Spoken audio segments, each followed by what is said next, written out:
Wabarakatuh.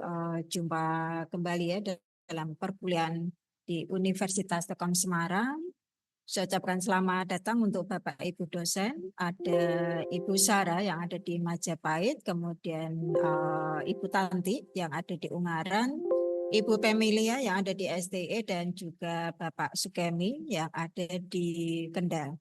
Dan juga rekan-rekan mahasiswa, ya, baik yang sudah hadir ya di kampus maupun yang mengikuti secara online. Ya, mudah-mudahan hari ini kita semuanya dalam keadaan baik ya, semuanya sehat dan tidak kurang suatu apapun. Dan kita sekarang sudah memasuki untuk pertemuan yang ke-15. Ini adalah untuk pertemuan akhir ya untuk mata kuliah tata kelola entitas. Nah, jadi di sini nanti kita sudah nanti persiapan untuk ujian akhir semester.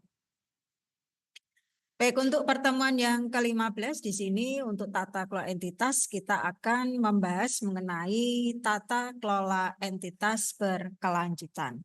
Nah, ini merupakan bagian yang terpenting ya, karena berkaitan dengan pengelolaan perusahaan yang tentu diharapkan tidak hanya dijalankan untuk saat ini saja, tetapi juga akan dijalankan untuk berikutnya. Ya, nah nanti di akhir untuk materi ini ya, nanti tujuan pembelajarannya yaitu nanti mahasiswa ya dapat memahami ya untuk definisi tata kelola entitas berkelanjutan, kemudian juga memahami untuk tujuan dan manfaat dari tata kelola entitas yang berkelanjutan, dan juga memahami untuk prinsip di dalam tata kelola entitas berkelanjutan, dan memahami bagaimana proses untuk tata kelola entitas berkelanjutan. Nah, ini bisa dikatakan tahapan setelah perusahaan ya menerapkan tata kelola entitasnya itu, bagaimana langkah berikutnya ya gitu. Baik, kita mulai akan membahas ya. Oke, baik, sebagai pengantar sini kita melihat pada perkembangan ya, pada perkembangan dalam era globalisasi dan juga terkait dengan persaingan bisnis yang tentu di sini menuntut untuk perusahaan ya harus bergerak cepat, harus bisa agresif ya. Artinya nanti tidak hanya orientasinya nanti pada profitnya saja. Ya, jadi mungkin kalau bisa dikatakan jika di awal mendirikan perusahaan, maka prioritas utama yaitu pada pencapaian keuntungan.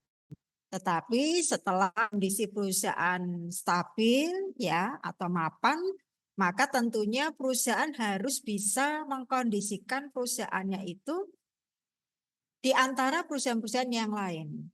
Jadi harus bisa bertahan tetapi dengan situasi yang baik. Ya. Maka di sini nanti ya dengan memperhatikan ya dampak terhadap aktivitas ya terhadap lingkungan dan juga masyarakat. Maka di sini nanti yang menjadikan munculnya ya konsep untuk tata kelola berkelanjutan. Jadi kalau sekarang kita sudah mencapai satu tujuan kita, berarti kita tentu harus punya tujuan selanjutnya. Artinya diharapkan tidak hanya puas untuk sekarang ya. Jadi harus terus memiliki motivasi untuk terus bisa mengembangkan perusahaan untuk bisa mencapai kemajuan ya untuk berikutnya.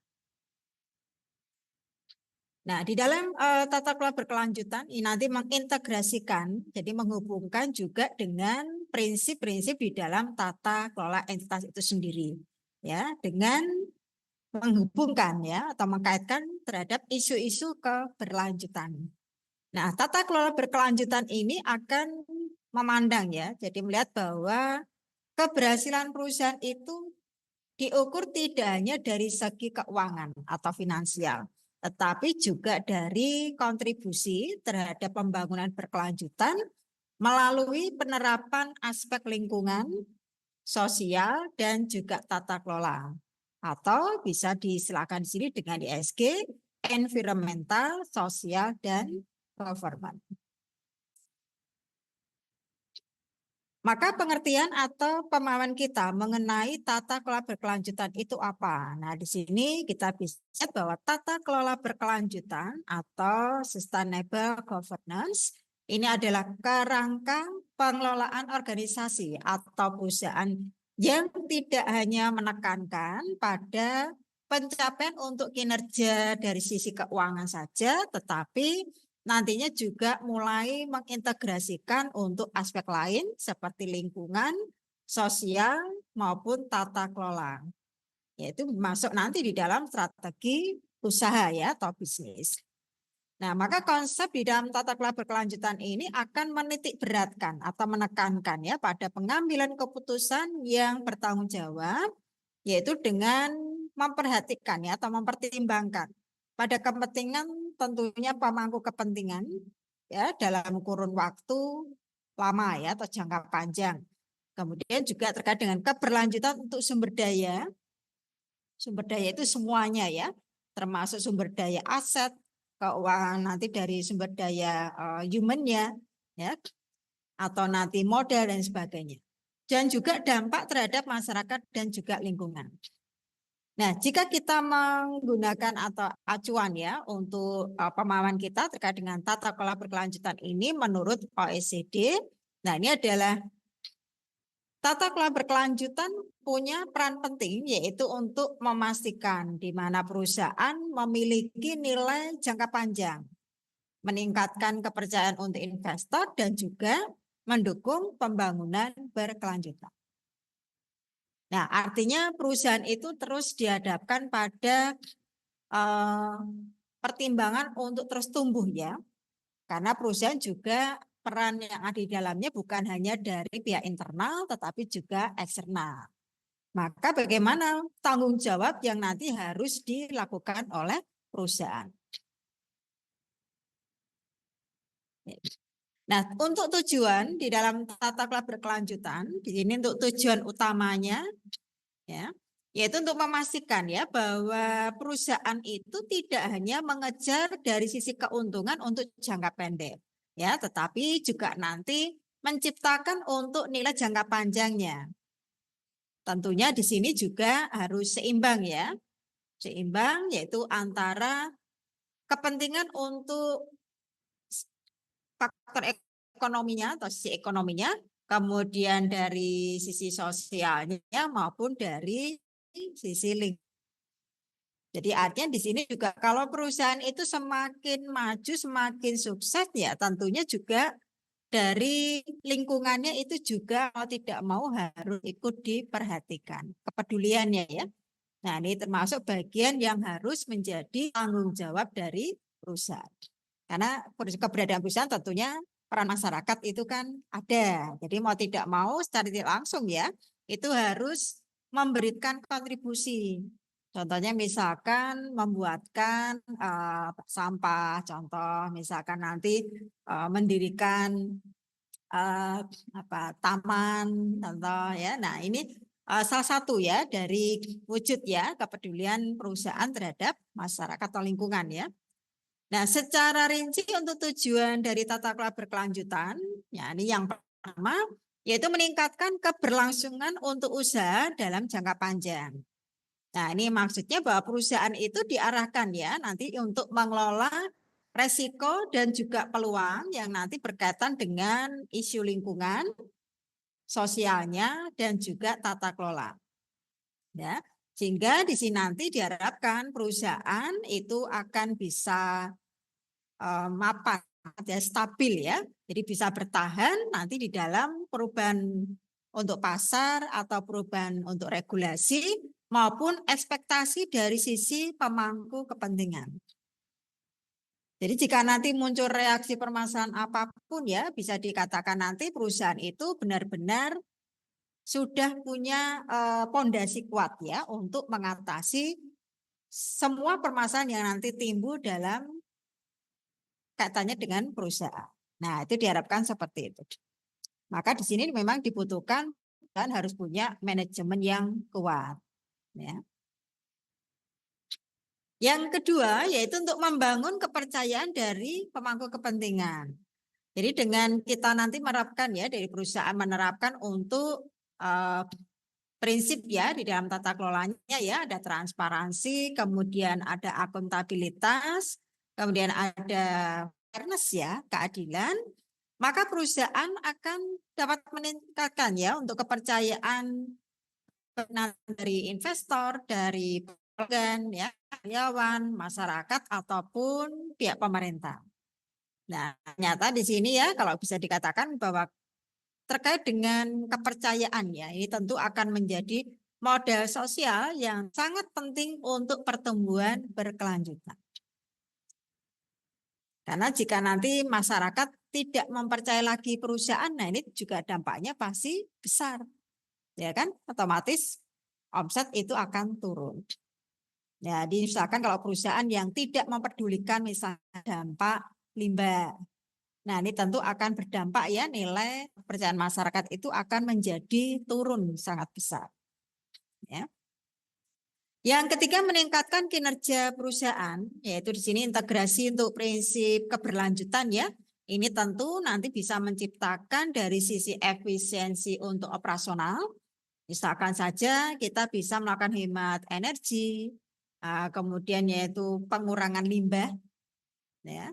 Nah, ini nanti dapat mendorong ya untuk inovasi dari produk ya. Misalkan produk yang kita ciptakan nanti adalah produk yang ramah lingkungan. Contoh kita mengurangi penggunaan bahan plastik misalkan. Nah, jadi kalau plastik itu kan kalau didaur agak susah ya. Nah, tapi kalau untuk yang kertas, nah itu kan lebih mudah ya untuk dihancurkan gitu ya. Nah, kita coba membuat produk yang tentunya itu bisa mengurangi untuk limbah, misalkan itu. Nah, sekarang ini banyak untuk misalkan limbah plastik ya, bahan plastik itu dibuat ya, didaur misalkan menjadi produk-produk tas ya atau aksesoris. Nah, itu dimanfaatkan. Ya, jadi tujuannya nanti supaya tidak memperbesar ya jumlah dari limbah. Serta meningkatkan daya saing di pasar global. Nah, kemudian tujuan yang keempat yaitu untuk mengurangi risiko ya, risiko untuk bisnis ya. Nah, karena dengan tata kelola berkelanjutan ini tentu akan membantu perusahaan ya mengantisipasi risiko yang terkait dengan lingkungannya. Contohnya ya, kalau ada perubahan iklim, perubahan polusi ya. Nah, atau juga risiko sosial seperti adanya konflik ya dengan masyarakat dan juga risiko untuk tata kelola. Misalkan munculnya ya, misalkan terjadi masalah ada kecurangan ya, maupun ada konflik kepentingan. Nah, ini kalau kita melihat ya bahwa tujuan di dalam tata kelola berkelanjutan ini dapat meminimalkan ya dari resiko perusahaan. Yang kelima yaitu untuk mendukung untuk pencapaian Sustainable Development Goals-nya atau SDGs-nya, di mana perusahaan ya tentunya punya peran ya, memiliki peran sebagai agen pembangunan yang berkontribusi pada pencapaian tujuan pembangunan secara global. Nah, ini contohnya ya, seperti menggunakan energi yang bersih. Kemudian pekerjaan yang layak, kesetaraan ya maupun konsumsi ya dan juga produksi yang bertanggung jawab. Nah, jadi kalau misalkan nanti untuk limbah ya, limbah yang kita alirkan ya ke masyarakat itu benar-benar limbahnya yang sudah harus bersih. Ya. Yang keenam untuk meningkatkan akses yaitu dari segi investasi maupun reputasi. Jadi untuk investor global ya nanti akan semakin percaya ya dengan perusahaan, jadi akan mempertimbangkan untuk kriteria ESG ya di dalam keputusan untuk investasi. Nah, maka dengan penerapan tata kelola berkelanjutan, ini tentunya perusahaan ya akan lebih menjadi pertimbangan ya, lebih menarik buat pihak lain ya, terutama ya terkait dengan investor institusi ya, atau untuk memperoleh pendanaan ya yang bersifat green financing ya. Jadi akses pendanaan hijau. Jadi yang misalnya kalau kita akses tidak perlu menggunakan kertas ya. Nah, jadi kalau kita misalnya cukup bisa menggunakan yang secara online. Nah, itu kan mengurangi ya, mengurangi dari limbah. Nah, Atau bisa juga untuk meningkatkan ya reputasi internasional. Kemudian tujuan yang ketujuh adalah untuk mewujudkan nilai tambah bagi seluruh pemangku kepentingan. Nah, ini tujuan akhir ya di dalam tata kelola berkelanjutan, yaitu menciptakan nilai bersama atau share value. Ya. Nah, tentunya di sini digunakan untuk pemangku kepentingan ya. Contohnya nanti yang paling utama tentunya adalah pemegang saham. Nah, mungkin bisa juga nanti karyawan ya, karyawan, kemudian masyarakat, pemerintah, maupun juga lingkungan. Nah, jadi di sini untuk hasil ya, hasil yang nanti akan didapatkan ya, ini bukan hanya dari pemilik modal saja, saya gitu. Baik, nah apa yang menjadi dasar dalam tata kelola berkelanjutan? Nah, kita lihat yang pertama ini ada untuk yang prinsip dari good corporate governance ya. Jadi yang menjadi dasar pertama di sini adalah prinsip untuk GCG-nya. Nah, terkait dengan prinsip pertama ada transparansi, ini terkait dengan keterbukaan ya di dalam penyampaian informasi yang relevan baik dari finansial maupun non finansial. Kemudian untuk prinsip akuntabilitasnya yaitu pertanggungjawaban ya dari manajemen untuk keputusan ya dan juga dampak yang nanti dihasilkan. Nah, prinsip yang ketiga responsibilitas di mana kepatuhan terhadap regulasi hukum ya dan juga standar keberlanjutan internasional. Dan prinsip yang keempat untuk independensi untuk pengambil keputusan ini tentunya harus bebas dari konflik kepentingan. Dan berkaitan dengan fairness, nah ini memperlakukan ya semua pemangku kepentingan itu dengan adil dan juga setara. Jadi baik untuk bangsa mayoritas maupun yang minoritas. Ini prinsip dasar yang pertama ya dari prinsip JG. Untuk dasar kedua yaitu untuk prinsip bangunan berkelanjutan sendiri. Jadi di dalam konsep tata berkelanjutan ini juga nanti digunakan sebagai dasar ya pada paradigma ya untuk pembangunan berkelanjutan yang ini diperkenalkan di dalam Brundtland Report ya, yaitu untuk memenuhi kebutuhan generasi yang sekarang tetapi tanpa kita harus mengorbankan untuk kemampuan generasi yang mendatang untuk memenuhi kebutuhan.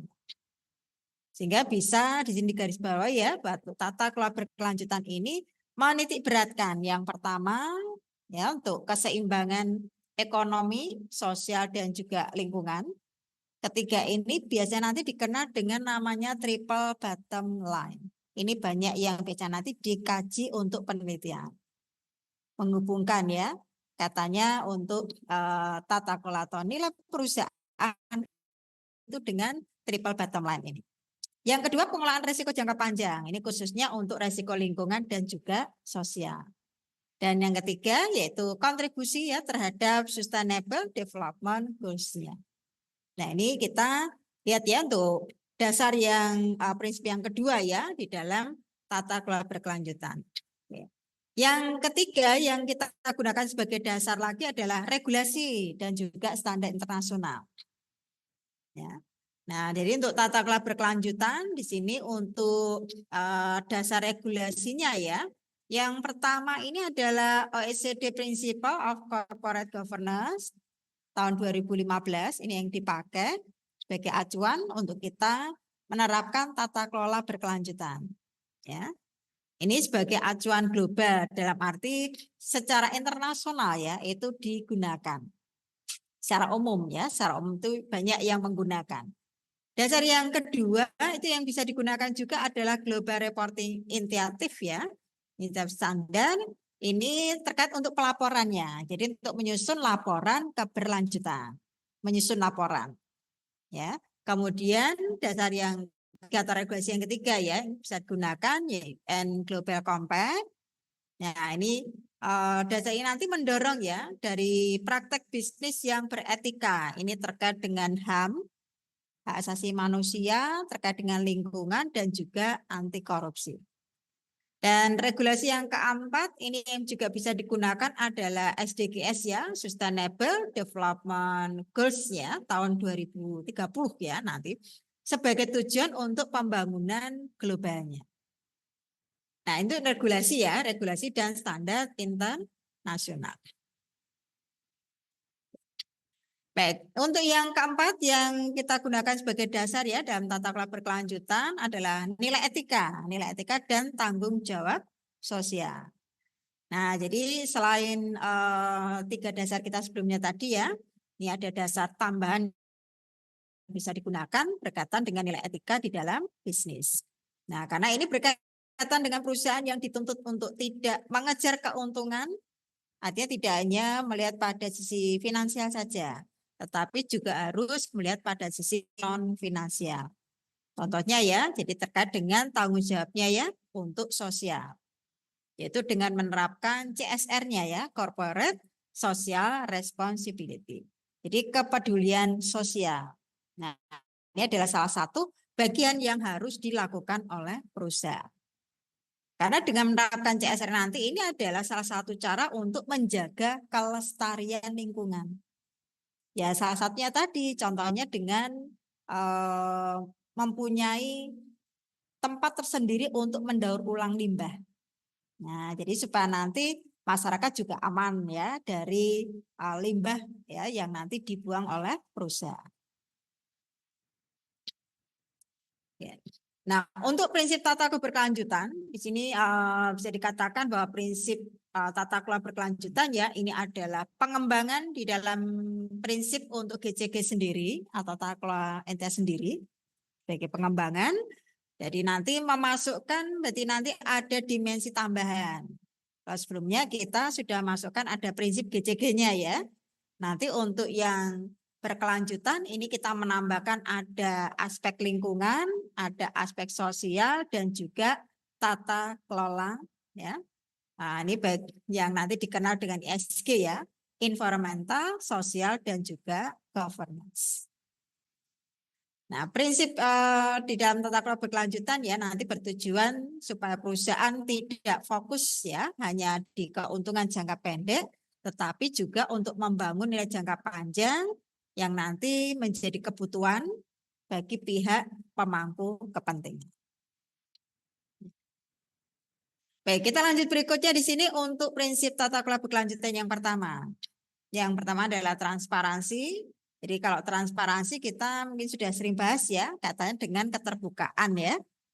Nah, maka yang biasanya nanti dilakukan ya oleh perusahaan ya, misalkan seperti laporan keberlanjutan, ini tentunya harus mengungkap ada kinerja keuangan, ada juga sosialnya, ada juga tata kelolanya. Jadi bukan hanya keuangan saja. Kemudian untuk pengungkapan risiko iklim, nah ini juga nanti ya, nah, ini harus sesuai dengan rekomendasi yang digunakan ya dari Task Force ya on Climate Related Financial Disclosure. Jadi untuk mengungkapkan terkait dengan keterkaitan untuk keuangan ya. Kemudian yang ketiga komunikasi terbuka dengan pemangku kepentingan ya, termasuk di sini dengan karyawan, masyarakat, pemerintah ataupun investor. Sehingga manfaatnya di sini adalah untuk meningkatkan kepercayaan pemangku kepentingan, mencegah asimetris informasi, dan juga mengurangi dari resiko reputasi. Oke, nah ini untuk prinsip yang pertama untuk transparansi. Yang kedua untuk akuntabilitas. Ya, jadi karena akuntabilitas ini menuntut ya untuk manajemen memiliki tanggung jawab ya untuk setiap keputusan yang diambil. Juga terkait dengan kebijakan atau dampak nanti yang muncul atau timbul. Nah, untuk akuntabilitas nanti di sini ada kinerja keuangan, ya, kemudian sosial dan juga lingkungan, kemudian ada tata kelola internal, kemudian juga ada sistem evaluasi kinerja, tetapi menggunakan dasar dari ESG, environmental, social, governance. Jadi nanti manfaat yang kita bisa dapatkan ya di dalam akuntabilitas ya untuk kita yang kedua yaitu meningkatkan integritas ya, integritas dari organisasi atau perusahaan ya. Kemudian juga memperkuat pengendalian internal dan mengurangi potensi untuk penyalahgunaan wewenang. Nah, karena di sini kalau terkait dengan tanggung jawab ya, maka benar-benar nanti manajemen harus memastikan semua bekerja dengan tugas dan tanggung jawabnya. Ya, yang ketiga untuk responsibilitas, di mana responsibilitas ini berkaitan dengan kepatuhan. Tentunya kepatuhan dengan regulasi ya, regulasi ataupun nanti dengan standar yang ada ya, yang digunakan sebagai acuan. Nah, untuk responsibilitas ini ada beberapa ya. Yang pertama terkait dengan kepatuhan hukum, ya. Kemudian yang kedua yaitu untuk pelaksanaan dari CSR-nya, Corporate Social Responsibility. Kemudian yang ketiga yaitu untuk pengurangan dampak lingkungan. Nah, untuk manfaat yang kita dapatkan ya dengan kita menerapkan atau dengan menggunakan prinsip ya responsibilitas, memastikan bahwa keberlanjutan operasional, keberlanjutan kegiatan atau aktivitas yang kita jalankan dan juga menciptakan nilai positif ya bagi masyarakat dan juga lingkungan. Ya. Ya, kita lanjut berikutnya ya untuk yang keempat untuk independensi. Nah, independensi ini memastikan ya untuk perusahaan benar-benar dikelola secara profesional ya. Namanya independensi itu berarti apa yang dilakukan atau dalam pekerjaan dilakukan ya itu tidak boleh ada pengaruhnya ya. Nah, jadi apapun yang dilakukan harus sesuai dengan yang menjadi tugas dan tanggung jawabnya. Jadi tidak ada intervensi ya dari pihak ya yang memiliki konflik kepentingan.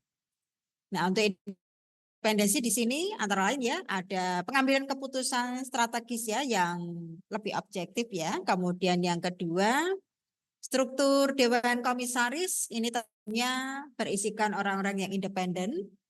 Kemudian yang ketiga, untuk independensi, untuk audit ya, baik internal maupun eksternal.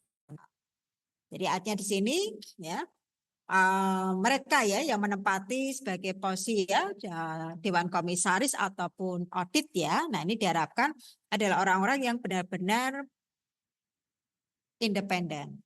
Ya, artinya tidak dapat dipengaruhi ya di dalam melaksanakan tugasnya.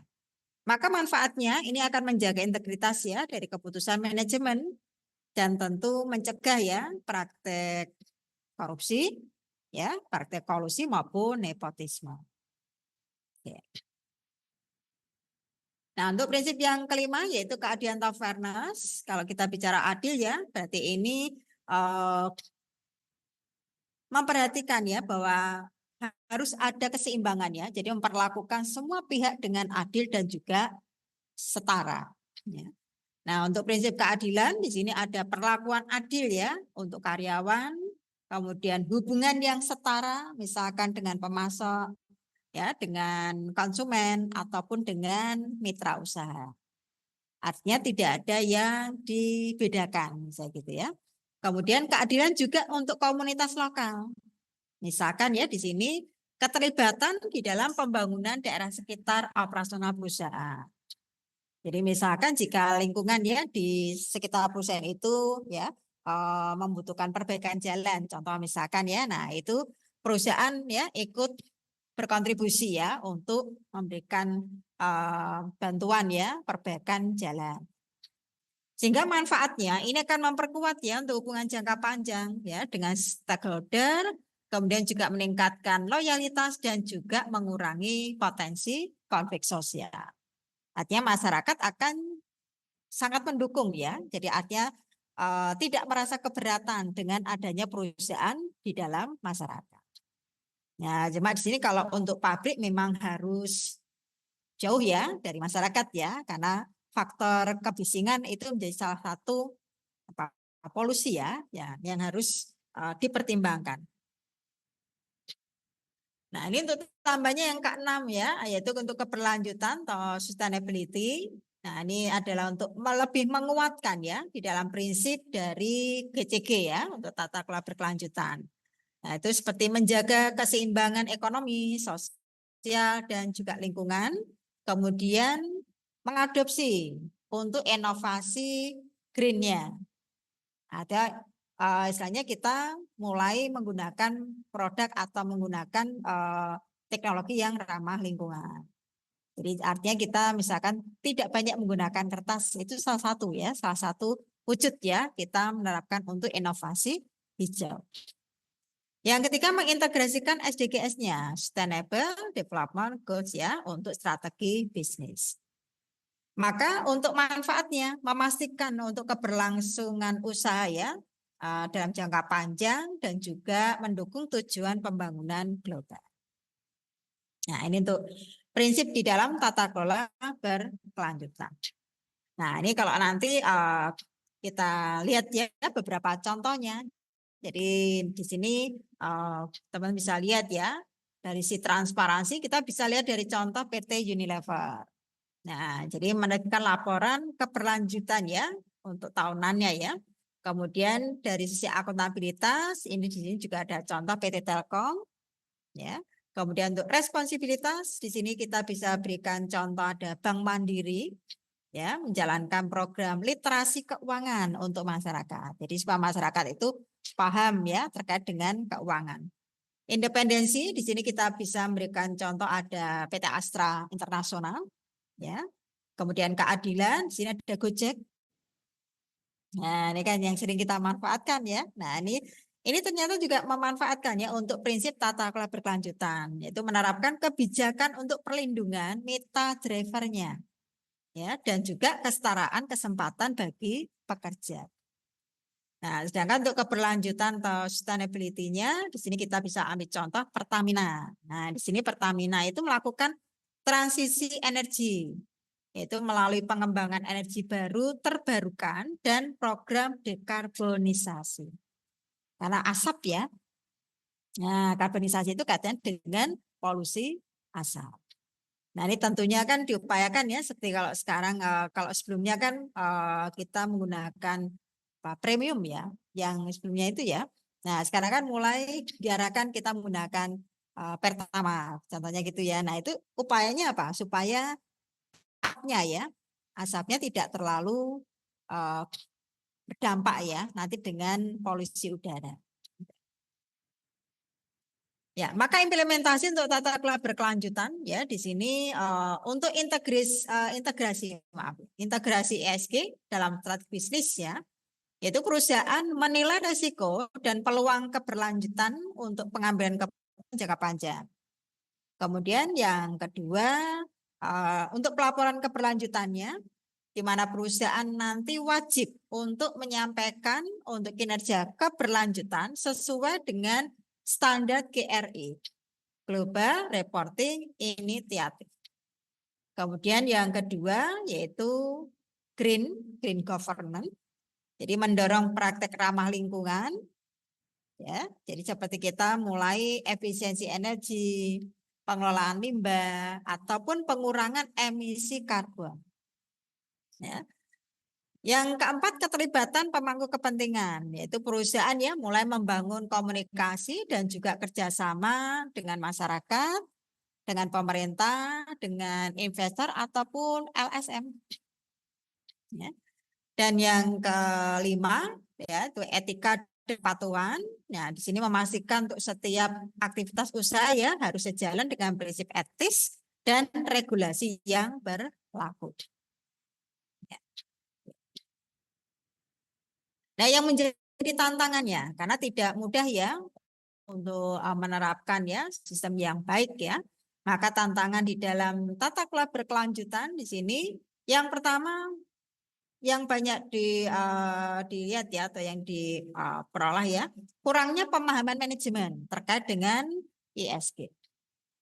Yang kedua untuk biaya implementasi ya untuk menerapkan tata kelola entitas sendiri itu ternyata juga cukup tinggi karena harus menempatkan orang-orang yang kompeten.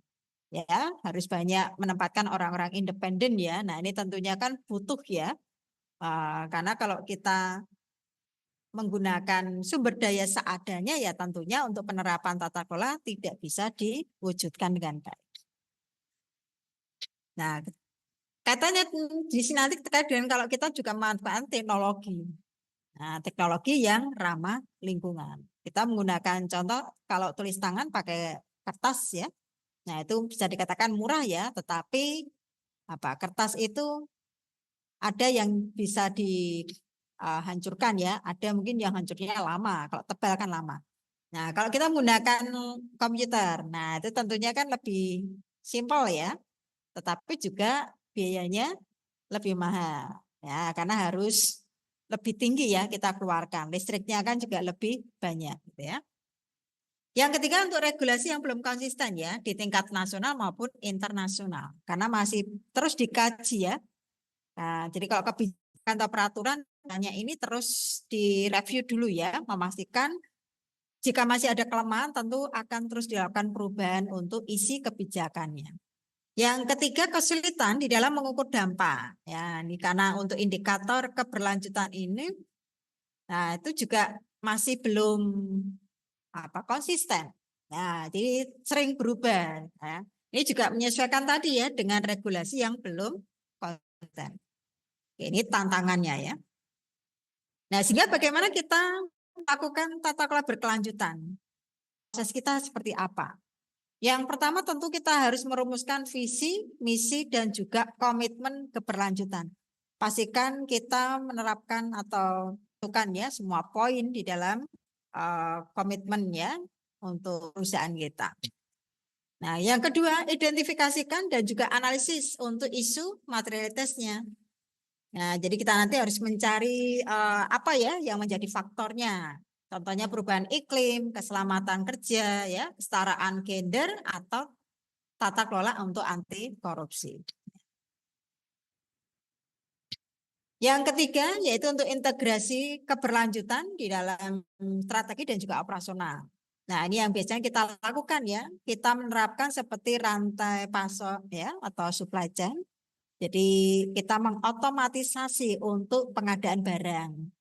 Jadi kalau awalnya manual itu lama prosesnya. Nah, kita kalau menggunakan supply chain ya ini tentunya butuh ya, butuh dukungan ya tadi teknologi. Kemudian proses produksi ya dengan kita menerapkan efisiensi ya dari energi atau kita juga melakukan pengolahan untuk limbahnya atau inovasi untuk produk yang ramah lingkungan. Ya.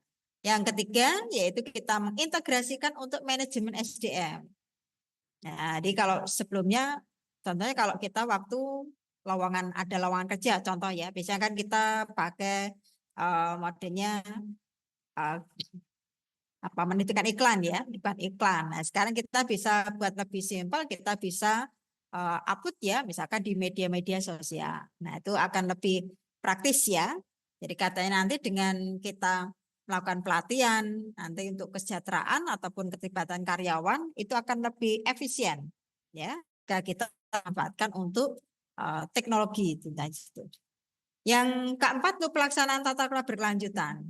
Jadi untuk implementasi untuk prinsip GCG-nya di sini bisa diperluas ya atau dikembangkan lagi ya di dalam kerangka untuk keberlanjutan. Sehingga perlu nanti dibentuk ya seperti komite keberlanjutan. Nah, ini butuh orang berarti butuh dana lagi kan gitu ya. Yang kedua, divisi untuk ESG atau CSR.